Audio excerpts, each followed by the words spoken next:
Hello प्यारे बच्चों, हम सभी ने हमारी एक्सरसाइज 3.5 के 4 तक सवाल कर ली थी। 4 का पहला भाग हमने कर लिया था। आज हम करेंगे 4 का दूसरा भाग, जो कि आपसे बोला गया है कि अगर एक भिन्न 1/3 हो जाती है कब? जब उसके अंश में हम 1 घटा दें, और 1/4 हो जाती है कब? जब हर में 8 हम जोड़ दें। तो हमें भिन्न ज्ञात करनी है। तो हम यहाँ हल कर लेते हैं। हल है आपका प्रश्न संख्या 4 के भाग 2 का, जिसमें आपको बोला गया है भिन्न आपके पास ये हो जाती है अगर अंश और हर में हम ये चेंज कर देते हैं। तो हम यहाँ मान लेते हैं, माना अंश हम मान रहे हैं यहाँ पर x और हर हम मान रहे हैं यहाँ पे y। अंश में 1 घटाने पर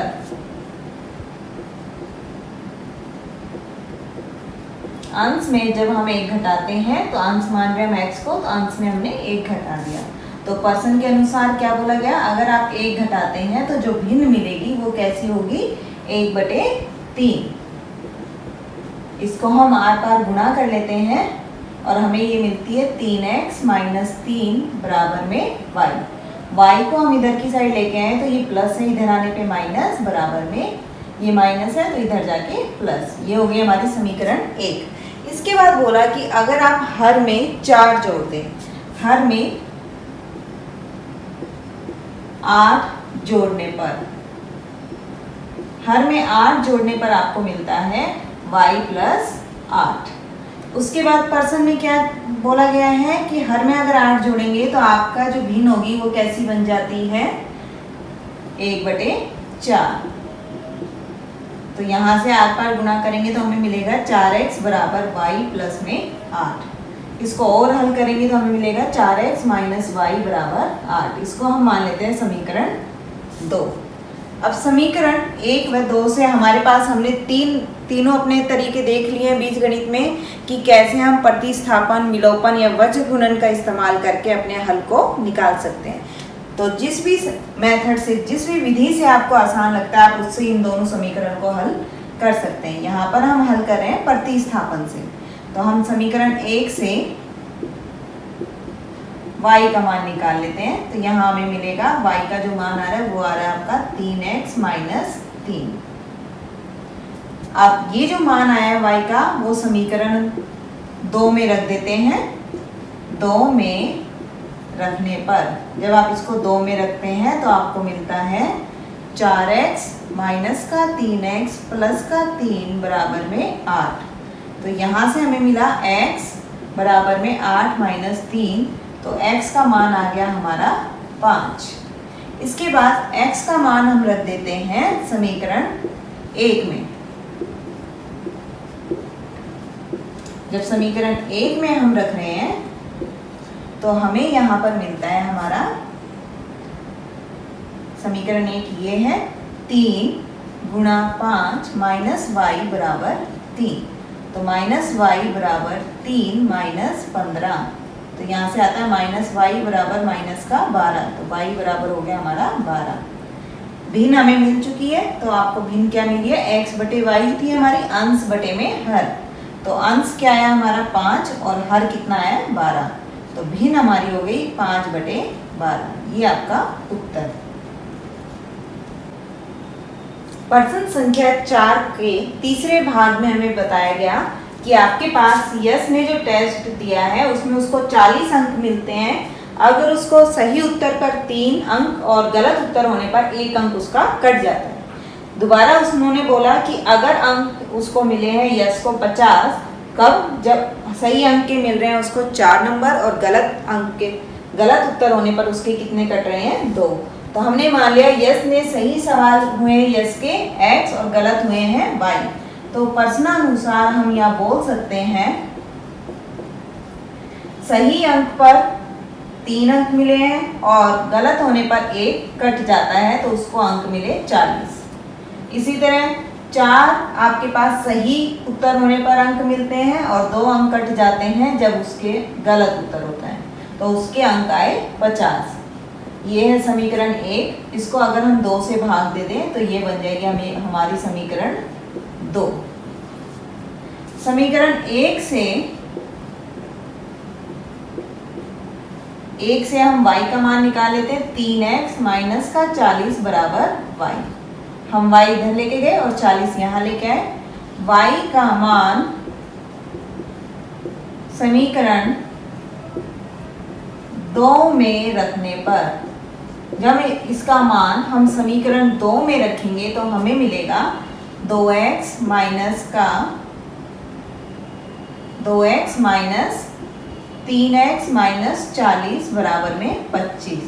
तो यहाँ से जब हम हल करेंगे तो 2x माइनस 3x प्लस में 40 बराबर में 25, और यहाँ आया माइनस का x, 25 माइनस में 40 माइनस x बराबर में माइनस 15, तो x बराबर हो गया हमारा 15। सही सवाल तो उसने किए हैं 15। अब x बराबर 15 समीकरण 1 में रखने पर, अगर हम 1 में रखते हैं x का मान तो हमें y का मान मिलेगा। यहाँ पर रखा आपने 3 गुना 15 माइनस में y बराबर में 40। यहाँ हो गया 45 माइनस y बराबर 40।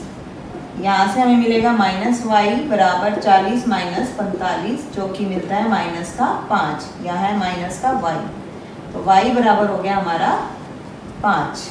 यानी कि गलत उत्तर उन्होंने किए हैं यस ने 5 और सही उत्तर किए हैं 15। तो टोटल टेस्ट में कितने पर्सन हुए हमारे? टेस्ट में पर्सनों की संख्या, पर्सनों की संख्या हो गई हमारी 15 प्लस में 5 यानी कि 20। 20 टेस्ट में पर्सन थे। इसके बाद चौथे भाग में हमसे बोला गया कि एक राजमार्ग पर 2 स्थान है A और B, जिनके बीच में जो दूरी है वो आती है हमारी 100 किलोमीटर। A तथा दूसरी कार B से एक ही समय पे चलना आरंभ करती हैं और दोनों भिन्न भिन्न चालों से एक ही दिशा में चलती हैं और 5 घंटे बाद मिलती हैं। तो हम मान लेते हैं, यहाँ पे हम पहले ऐसे देख लेते हैं। मान लीजिए ये आपकी A है कार और ये आपकी B कार है। इन दोनों के बीच में जो दूरी दी हुई है वो है 100। तो माना A कार की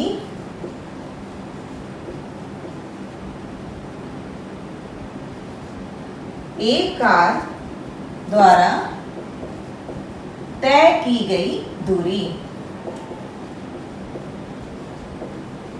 वो आती है आपकी, हम मान रहे हैं x किलोमीटर। इसी तरह हम B के लिए भी मान लेते हैं। माना B कार द्वारा तय की गई दूरी हो गई हमारी y किलोमीटर। कार द्वारा तय दूरी। इसके बाद पर्सन में हमसे बोला गया कि दोनों 5 घंटे बाद मिलती हैं। हम मान लेते हैं 5 घंटे बाद वो पहुंच गई यहाँ पर, यानी कि A क्यू और B क्यू कितने समय में वहाँ पे पहुंचती है? 5 घंटे में। तो A क्यू द्वारा 5 घंटे में तय की गई दूरी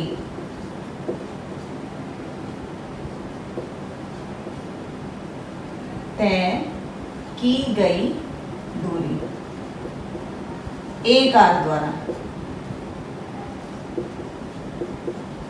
तो यहाँ कितनी दूरी तय की उसने? 5x, यानी कि ये हो गया हमारा A क्यू बराबर हो गया 5x। इसी तरह अगर हम बोले B कार द्वारा 5 घंटे में तय की गई दूरी, जो कि है आपकी 5y। अब पर्सन के अनुसार हम लिख सकते हैं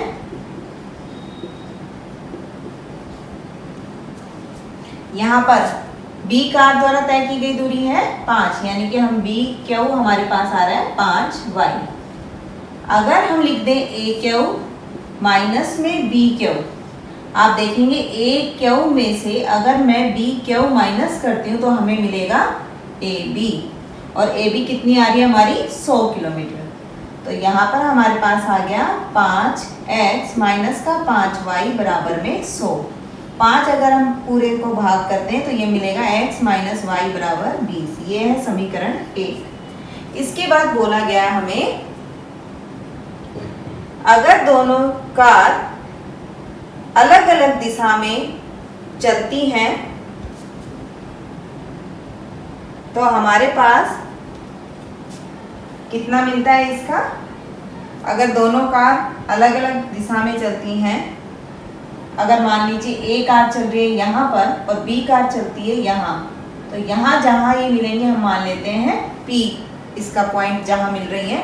तो ए कार द्वारा तय की गई दूरी कितनी है, हम मान के चल रहे हैं x,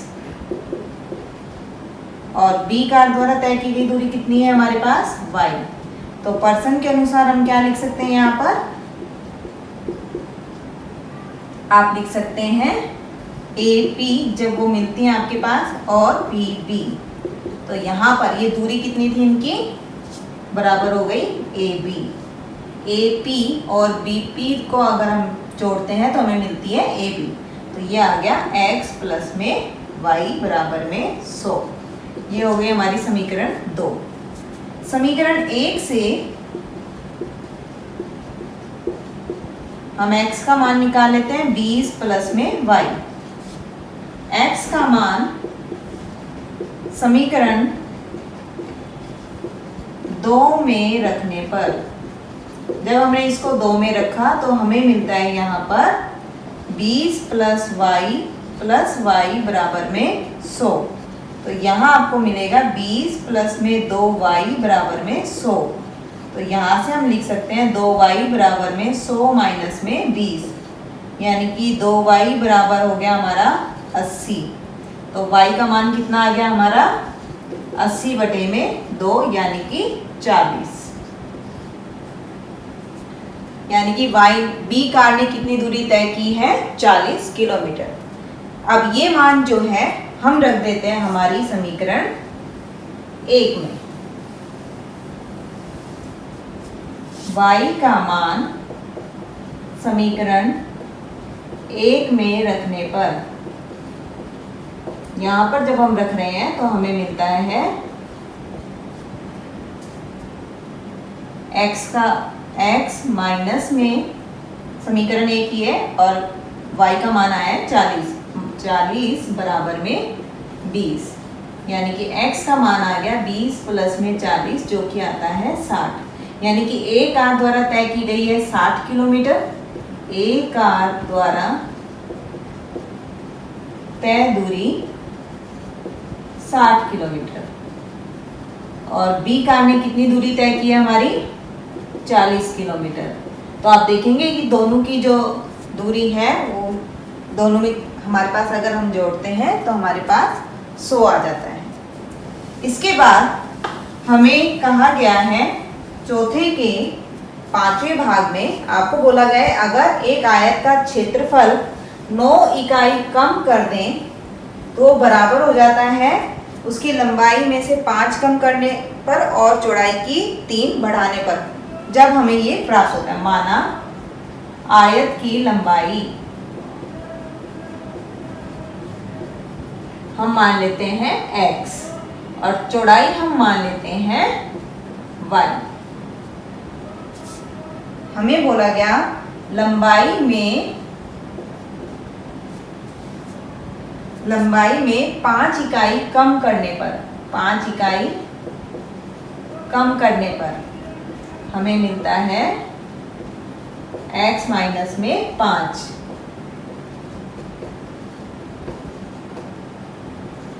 और इसी तरह हमें बोला गया अगर हम चौड़ाई में 3 इकाई बढ़ा दें, चौड़ाई में 3 इकाई बढ़ाने पर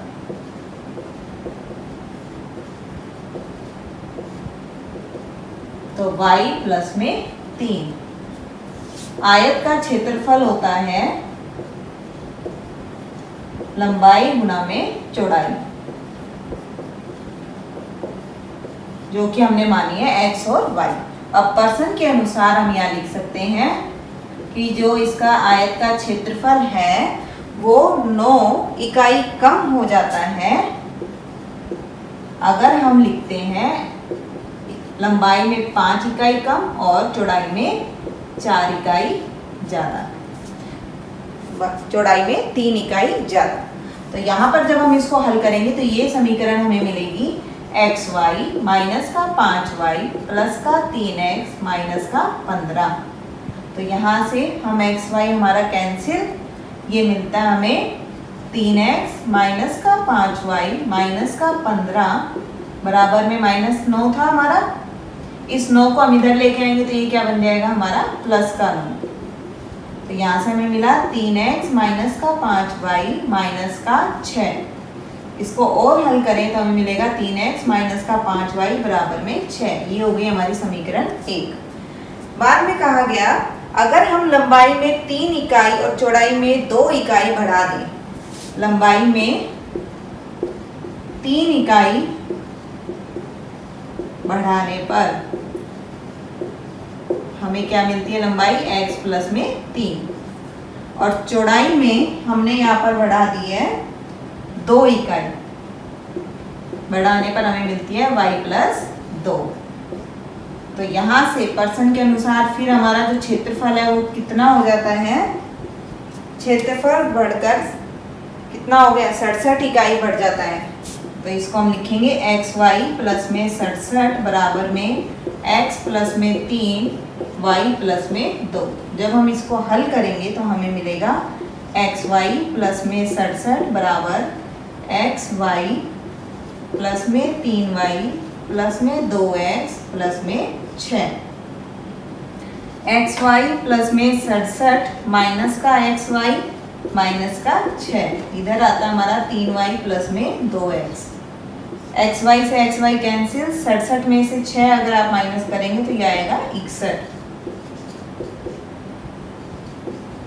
अब ये हमारी समीकरण आ गई है 2x प्लस में 3y बराबर में 61।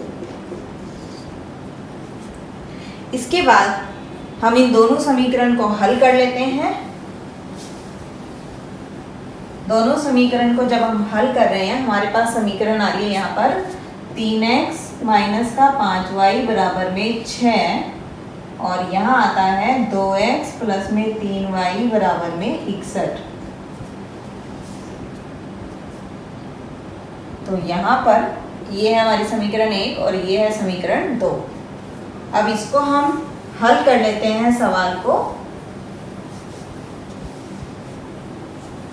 तो हम क्या करेंगे, समीकरण 1 को 3 से गुणा करने पर 3 से गुणा व समीकरण 2 को 5 से गुणा करने पर, यहाँ हम विलोपन विधि लगा रहे हैं। जो विधि आपको आसान लगती है आप इन सवाल में वो लगा सकते हैं। हमें कहीं पर भी ये नहीं कहा गया है कि आपको किस विधि का इस्तेमाल यहाँ पे करना है, तो हम चाहें वो विधि यहाँ पे लगा सकते हैं। तो यहाँ पर मैं विलोपन विधि लगा रही हूँ। तो हमने क्या किया, समीकरण 1 को 3 से गुणा किया तो ये बना 9x माइनस का 15y बराबर में 18। 2 को हमने गुणा किया है 5 से, 5 दूनी 10x प्लस में 15y बराबर में 305। अब हम देखेंगे यहाँ पर हमारे पास अगर हम इनको हल करें तो ये आता है 19x बराबर हो गया आपका 5 और 8 13, 1 और 1 2 और 323। तो यहाँ पर हमारे पास मिलता है x बराबर 323 बटे में 19। तो यहाँ हमारे पास ये जाता है, आप जब इसको करते हैं 323 बटे में 19 तो हमें यहाँ पर मिलेगा, हमारा इकाई मिल जाती है हमें यहाँ 17।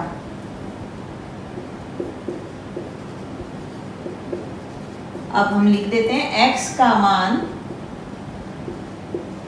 समीकरण 1 में रखने पर, 1 में जब हमने इसको रखा तो हमें मिलता है 3 गुणा में 17 माइनस का 5y बराबर में 6। ये आपको मिला 51 माइनस 5y बराबर में 6। यहाँ से आपने लिखा माइनस का 5y बराबर 6 माइनस 51, तो ये हो गया हमारा माइनस का 45। तो y हमारा आ गया 45 बटे में 5, माइनस से माइनस कैंसिल, यहाँ हमें मिलता है 9। तो हम कह सकते हैं कि चौड़ाई जो हमारी आ रही है, चौड़ाई हमने मानी थी y को, तो चौड़ाई आई है 9 इकाई और लंबाई आपकी आती है यहाँ पर, लंबाई हमारी आ रही है यहाँ पर 17 इकाई।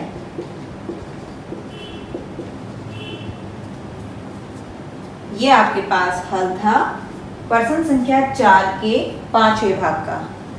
इसके बाद हमारी नेक्स्ट वीडियो में हम देखेंगे हमारी अगली एक्सरसाइज 3.6। Thank you.